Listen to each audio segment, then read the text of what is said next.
Thank you. Welcome to the NLDS postgame show on FS1. So the Dodgers take care of business. They win Game 1 in the best-of-5 series. And, Alex, this is a familiar postseason matchup.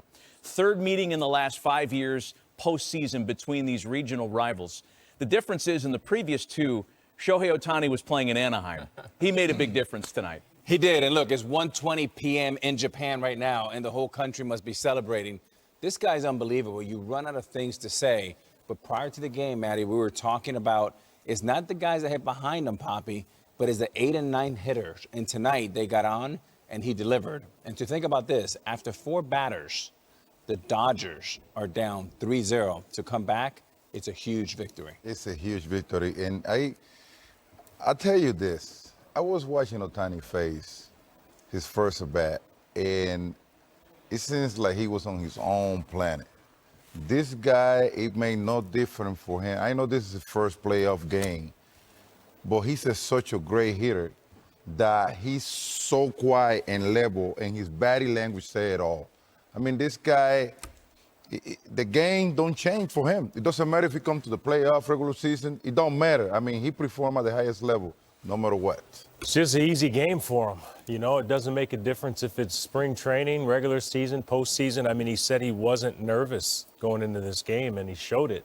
You run out of adjectives to use for him, but, you know, you mentioned the 7, 8, 9 guys getting on in front of him, but we were talking about it before. I mean, why would you pitch to him? Right. I'm still trying to understand why you would pitch to him with first base open. So that's a whole nother discussion. And by the way, first base or third base, I don't care. If you have a base open, walk him. Yeah, I heard all of you guys say the same thing after the big 3-run homer in his second at-bat. How do you get on top of that ball and hit it for a homer? Poppy, you took a special look at that. Let's watch the tape right here. Let me show you. We were doing a breakdown on his swing, and his swing stayed level at all time. There's not collapsing on the backside. He stayed tall, and that's why he can reach out to the high fastball, 98, 100 miles an hour. It don't matter. The guy's swing is extremely level, stay in the strike zone for a long time, and that's what makes him a top hitter. He stay on it, and a fastball, breaking pitch, it don't matter. If I'm the pitchers, I stay away from that guy. Yeah, when you do that, when you don't collapse on the backside and you have a level swing, it's tough to pitch to. I mean, we talk about it all the time, high velocity, being unable to get to it if you're collapsing on the backside. He doesn't do it. That's how he's able to hit those pitches. So when you have someone that's doing that, they're tough to pitch to. And Derek, you grew up, I mean, you played with Knobloch, yourself, O'Neill. I remember all you guys thought about thinking down through the baseball. But Poppy, he's a throwback. I mean, that swing screams Jim Thome, Ken Griffey Jr., Big Poppy. It's so impressive, Matty, to hit that ball up here. There's only one way to hit it. It's from top to bottom. Pitcher's nightmare, and it's a good thing that the train station is open after midnight Eastern. Let's go through that pitch by pitch, D-Train.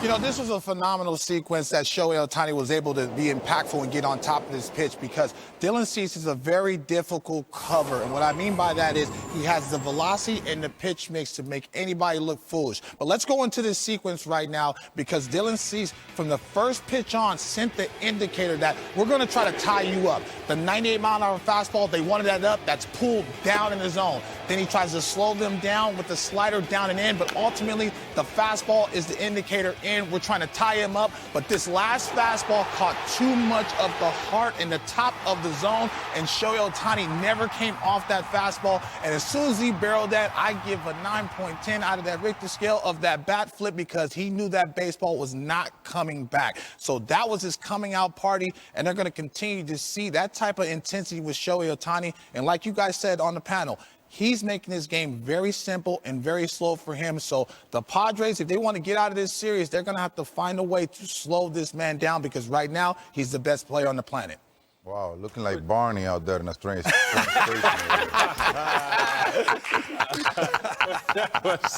All right, I'm out, man. I worked all day. Let's talk a little bit more about Ohtani. I mean, why are we surprised by a dude that almost went 60-60 at some of what he's able to do? He's playing a different game, it feels like. I don't think it's a surprise. I'm not surprised. I'm surprised that they pitched to him. That's right. I mean, that's a great job with the breakdown by Dontrell, but you can avoid the whole thing by putting 4 fingers up and go to first base. It just doesn't make much sense. I still don't understand. You know what was the best part about that, Matty? His emotions. I mean, pretty awesome. Usually, you know, he doesn't show a lot of emotions. He did there. There were other heroes for the Dodgers tonight, including Teoscar Hernandez, who delivered the big 2-run single in the 4th that gave the Dodgers a lead they hung on to. Teoscar, thanks for taking some time with us. Talk about the energy and the feeling at Dodger Stadium tonight. It was loud from where we are here in the studio. What did it feel like playing tonight?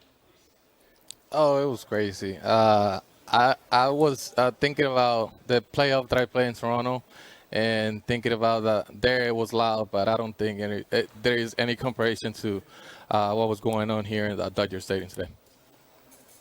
Campeón, Alex Rodriguez aquí. How are you, my friend? Good, man. How are you? I want to know that hit was a tremendous hit. You jumped on him early on the first pitch for 2 ribbies. But at first base, I saw you emotional. How did that feel with Dodger Stadium going bananas? Oh, it feels great. You know, especially in those situations, I'm trying to put good at bats. Not thinking about getting a hit, just trying to put the ball in play. I know if I hit the ball, it's going to be hard.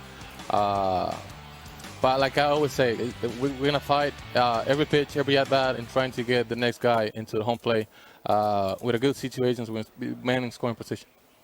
Teoscar, mi hermano, ¿cómo está? Big Papi right here. Hey, what's up, my brother? All good, baby, all good.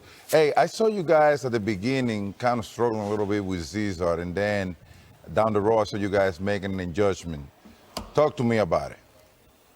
You know, we're trying to be aggressive early in the game. We know they scored 3 runs in the first inning.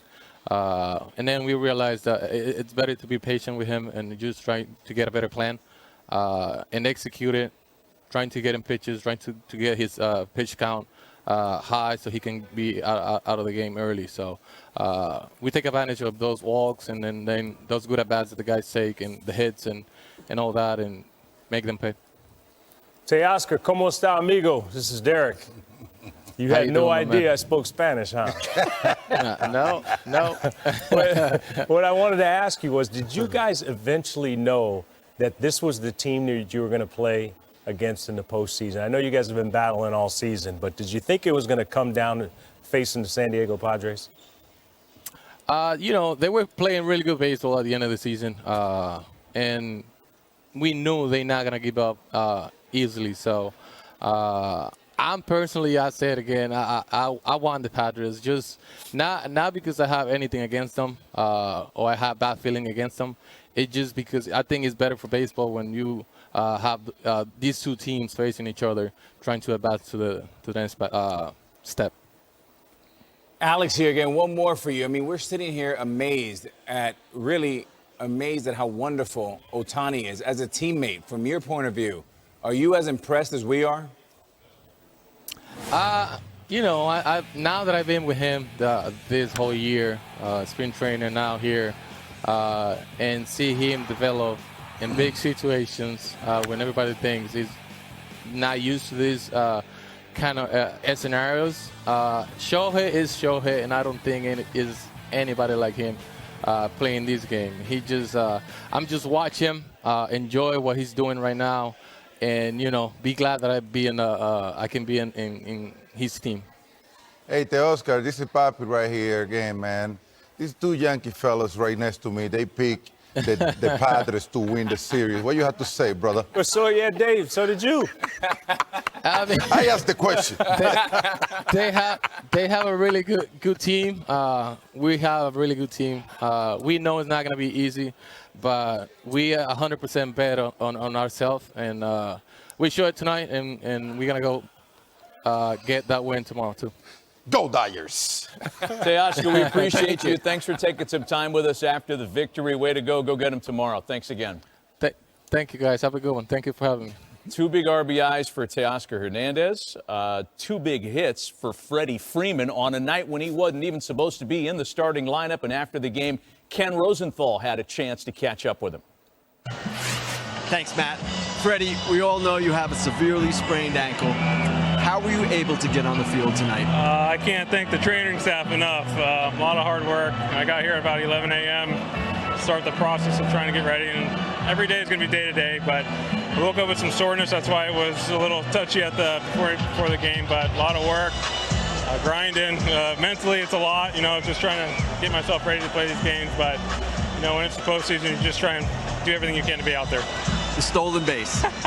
What were you thinking? Well, I understand they know that I have a sprained ankle, but I want to play the game the right way. I think it's a 165 to home plate, 90 feet in the postseason. You never know. I felt good enough, and if I can't play the game the right way, I shouldn't be out there, and I needed to go in that situation if they're going to try and give me 90 feet. So I think I got lucky. How do you expect it's going to be tonight and tomorrow? What's it feeling like now, too? Yeah, I mean, I got a lot of adrenaline going right now, so I'm sure in about 15 minutes it might all set in. But I think I'll probably get a call from Doc in the morning and see how I am, and I'll come in here early and start the prep again to try and get ready. But I was able to play 9 days after it, so I'm pretty happy about it. And I think we got a good process of leading up and all the treatment I got to do before the game that hopefully I can be out there again. Freddie, thank you. Appreciate it. Thank you. He's an 8-time All-Star, Alex. 8-time All-Stars find a way to play when the season's on the line like this. And Matty, you may think that a right-handed ankle injury for a left-handed hitter is a liability, but let me show you why it could be an asset. As a left-handed hitter, you want to have, well, look, here it is. Focus on that right ankle. You want to keep a very, very light weight there. Keep your weight on the backside, which is your left side. Keeps your head nice and still and just makes you use your hand. And your mindset goes from not hitting it far, but hitting it hard, right? And as a hitter, Poppy, what I thought about, you see this right here? Well, that's the first time I've ever seen you do that. You see this? You put that there, and what you want to do is you want to pretend that you're going to step on that, but you don't want to kill that bill. You want to step on it very, very lightly. A hurt ankle may help you do that and help you more stay on your backside and free your hands. And he's got great hands anyway. This is some of the best hands in the game. Those are very fast hands, by the way, when the money came out. Poppy, that's the fastest I've seen you move in years. There's a good point with the ankle, but at this point in the season, it's late. Look, I mean, who cares, right? No one is 100% this time of the year. I know, look, his ankle hurts, which is great. He wants to be out there. He wants to play. The Dodgers need him on the field. He went out there and he played like there's nothing wrong with him. And I would expect him to go out and play the rest of the series. And quite frankly, everyone is injured. How many times did you play in October and you felt 100%? But I'll tell you what, Poppy, before you go, I love the swing. The swing did not surprise me. What I don't want to see, I don't want to see any more stolen bases. Because if I'm the Dodgers, I need 10 more wins to bring a title. Stolen base is not part of it. Let somebody else do that. Absolutely. But you know what? The adrenaline is kicking in. I mean, knowing Freddie, I mean, I'm a huge fan of Freddie. Freddie is like the perfect package for any team. Mm-hmm. I mean, this guy is a leader. This guy, he have playoff experience, and he know what it takes. He know that you don't have to be 100% to go out there and help your ball club. He know that. Yeah. He's been in so many playoff games. And he can hit with 1 foot. That's right. Who cares? The guy had the best back control that I have ever seen on a batter. ドジャースの大谷翔平選手は新シーズン移住1年目にして圧倒的な成績を残しました。代理3や育のゼロ、無実資本取りデータ、白山時代点でリーグチェカンを達成し、大修正期は自己最高を記録。さらに、無赤道取りデーを達成し、史上史の無資本取りデー第4無指導取りデーを成し遂げたことで、ファンや専門家から絶賛されています。そして、彼は新シーズンの初めてのポストシーズンに飲むこととなり、さらなる期待が寄せられています。しかし、MLB 公式サイト、ビースボールサブアントがシスデータによると、お題尾根はシフトがなければ、三冠王値をも加えた可能性があったとされています。対立や打球速度の詳細な数値を見ると、彼の打席がどれほど圧倒的であったかがわかります。デイコニの打席に関して、まず目を引くのは平均打球速度です。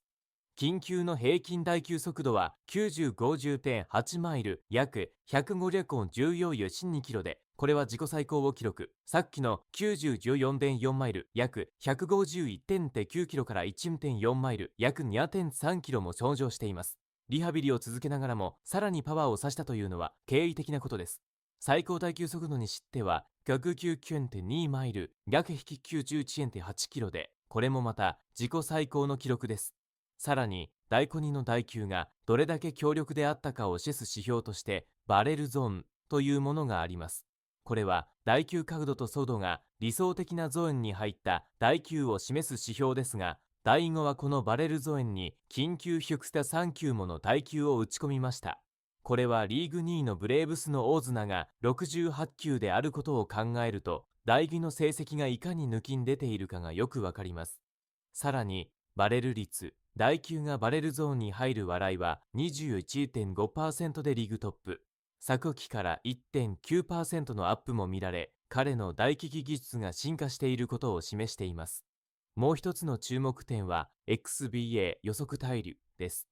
これは打球内容に基づいて台車の本来の大陸を予測する指標ですが、第5には緊急と32へ20という数字を記録し、趣味台車のパドレス、アラエスの XBA.322 をワンモアル正規を収めています。これにより、シフトがなければ大根が三冠王を達成していた可能性が非常に高いことが実証されています。さらに、ハードヒット率、打球速度95マイル以上の打球バビバイも 60.1% でリーグトップ。昨季の50要与 0.2% から砥石に改善しており、打球の質がさらに向上しています。打球の待機内容に関するもう一つの大きな変化は打球の種類にあります。昨季、本取りで大棒を獲得した才の耐久傾向はゴロ 42.6%、フライ 30.3%、ライナー性の耐久が 22.3% でしたが、緊急はゴロの割合が 36.3% に減少し、フライ 31.3%、ライナー性の耐久が 20.9% に増加しています。これにより、ゴロの耐久がひにり、より多くの耐久がフライやライナー性にシフトし、長打を生み出す確率が高まっています。大根にとってそのポストシズンについて、彼はシズン中に積み上げた成績や数字はポストシズンでは意味がない。今はただ調子を維持して気持ちを切らさないようにしたいと目立っています。彼はこの進化した大気を武器にパタゴのワールドシリーズ触発に向けて眺むことになります。チマシーズンの大工にはまさに進化さを象徴するシーズンとなりました。シフトがなければ三冠王をも達成していたかもしれない彼の成績は数字以上に彼の成長と努力を物たぎっています。そしてポストシーズンでの壁のパフォーマンスに世界中が注目しています。大谷翔平が次にどんな奇跡を起こすのか、その期待は高まるばかりです。彼の進化した大気がドジャスをピガトの頂点へと導くことができるのか、ファンは小タダを飲んで見守っています。